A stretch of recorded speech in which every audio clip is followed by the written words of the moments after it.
Dia desses eu recebi aí uma mensagem falando que cientista só planta maconha, faz orgia e mama na teta do governo. Mas eu tô aqui hoje para fazer um vídeo para vocês, para falar um pouquinho sobre leite de rosas e leite de colônia, mas tem que ser rapidinho, porque daqui 5 minutinhos eu tenho que ir lá ver como estão os meus pezinhos, né? Ops!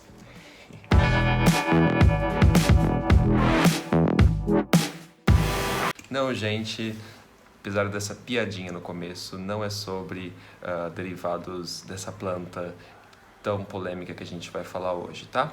A gente vai falar hoje sobre leite de rosas e o leite de colônia, que são dois produtos muito antigos, muito mesmo. O leite de rosas, por exemplo, é de 1929 e o leite de colônia ele é de 1948. Então imagina, o leite de rosas veio até o quê? Crise de 1929, viu Segunda Guerra Mundial, passou aí pela Guerra Fria. Tá aí, firme e forte, né?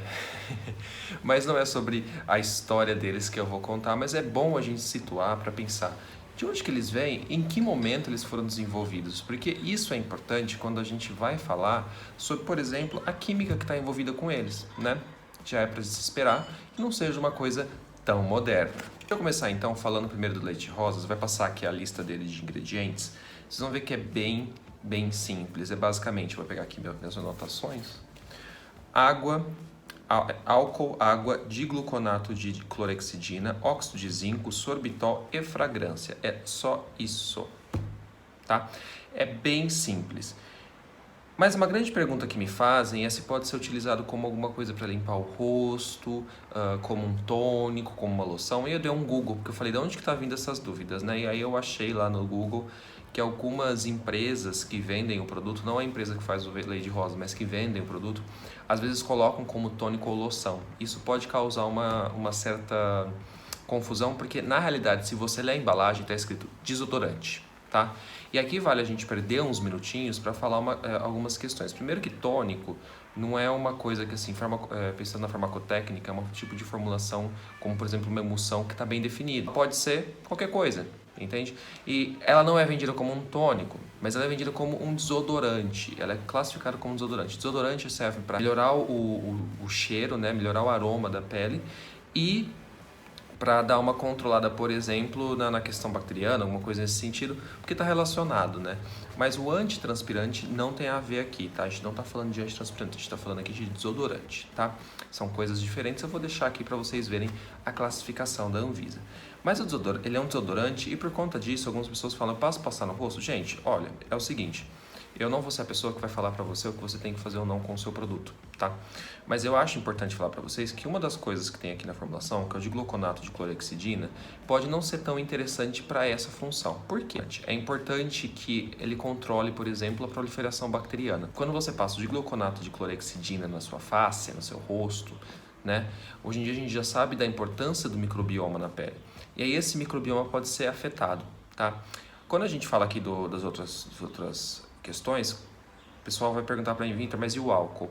O álcool para mim não é o problema maior nessa formulação. Para mim o problema maior aqui é o digluconato de clorexidina mesmo para passar no rosto, tá? Porque a clorexidina, ela tem uma ação bactericida muito forte, tá? Muito forte assim, não é tão forte, tá? Mas é assim, ela tem uma ação bactericida e às vezes pode não ser interessante para o seu rosto. Ela é utilizada em enxaguantes bucais, gente, por exemplo, tá? Tá, Vitor, mas ele é barato, eu gosto de usar porque é barato, tá? Aí que tá. Eu acho que aí a gente poderia entender uma outra questão. Primeiro de tudo, parece que o leite a empresa que tem o leite de rosa já tem toda uma linha com sabonetes faciais, sabonetes corporais, que você pode pesquisar, porque eu dei uma olhada, os preços são acessíveis. Mas se você quer continuar a usar um produto que ele é mais alcoólico e tudo mais, existe uma alternativa que é o leite de colônia, tá? Que ele é uma loção de limpeza. E quando você olha a formulação, você tem álcool, água, glicerina, propileno glicol, sulfato de bário, parfum, que é para o aroma, né? Aí tem um extrato natural, tem alguns outros compostos que aí vão ser compostos mais relacionados tanto com o perfume, quanto com o extrato, quanto com os próprios conservantes, quelantes e antioxidantes. Então aqui a gente já vê que é uma formulação que tem, por exemplo, tem o álcool também em alta concentração, mas tem glicerina e propileno glicol, que são umectantes. já é mais adequado para a pele, tá?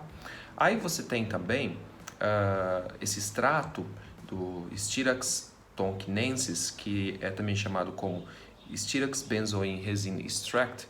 Esse extrato, ele tem uma ação adstringente, mas ele também serve para dar um perfume, tá? Então ele é interessante, essa formulação ela é interessante para limpeza de pele. Vitor, parece que eu dei uma pesquisada, assim, muita gente falou comigo sobre isso também. Vitor, ele dá um pouquinho de reação na minha pele, será que é o álcool? E aí muitas pessoas falam pra mim que tem essa reação e pode ser por conta desse extrato por ter benzilbenzoato, benzilcinamato, que são um pouquinho reativos mesmo para quem tem uma pele mais sensível. Aí vocês vão perguntar para mim assim, Vitor, mas e o álcool? É um problema usar o álcool para pele? Porque o álcool, quando a gente usa, por exemplo, o álcool em graduação 60 e 70%, 60 e 80%, né, que é o álcool que a gente viu aí dar esse boom para passar nas mãos por conta do coronavírus, ele pode não ser tão interessante para a barreira da pele, ele pode comprometer um pouco a barreira da pele e tudo mais. Aqui a gente tem que pensar também que é uma formulação mais complexa, e aqui a gente está falando também que já tem glicerina e propileno glicol, que podem auxiliar para que se reduza a quantidade de álcool na formulação e que esse álcool ele não seja tão agressivo para a pele, justamente porque você tem alguns umectantes, tá? Claro que aqui entra a questão que eu falei lá no começo do vídeo de ser uma questão histórica, tá? Hoje em dia nós já temos formas de evitar utilizar álcool em formulação em grandes quantidades. Você pode utilizar, por exemplo, como um solvente para solubilizar melhor alguma coisa, ou mesmo no sensorial, porque ele evapora e você tem aquela sensação de refrescância, associada, por exemplo, com mentol, com alguma coisa, dá uma sensação de refrescância bem interessante. Mas uma questão importante é que hoje em dia a gente já pode usar alguns tensoativos não iônicos que eles conseguem ficar na nossa pele e não agridem a barreira da nossa pele, que é o que as águas micelares fazem. Então você vê, são formulações, o leite rosa já é um desodorante, já não estou falando muito dele, mas o leite de colônia, que ele é uma loção de limpeza, ele é vendido como uma loção de limpeza pelo fabricante, você vê que ele já tem uma ação, é como se ele fosse o avô da água micelar. Que daí você consegue, com essa evolução da química, essa evolução de tudo, você consegue chegar numa formulação mais moderna que seria água micelar. Que aí a gente pode falar disso num próximo vídeo, que eu já tenho aqui pensado certinho para comparar duas águas micelares com vocês, até pra gente mostrar como que é o processo de limpeza e tudo mais, tá bom? Mas, gente, basicamente, o que eu queria deixar pra vocês nesse vídeo é que o leite de rosas, ele é um desodorante e o leite de colônia, ele é uma loção de limpeza. São formulações diferentes, ambas são simples, mas elas têm propostas diferentes. Claro que uma formulação como leite de rosas, que é uma solução hidroalcoólica com alta concentração de álcool, vai limpar o seu rosto, porque o álcool ele consegue solubilizar lipídios, ele consegue solubilizar sujeira, então você consegue limpar, você consegue chegar nessa situação. Leite de rosas tem algumas questões mais, por exemplo, tem o álcool, não tem glicerina, não tem propileno glicol, não tem esse extrato, por exemplo, né, que já vai ter uma ação mais adstringente, e aí o leite de colônia já tem essas questões dentro da sua formulação, mas também é uma solução hidroalcoólica.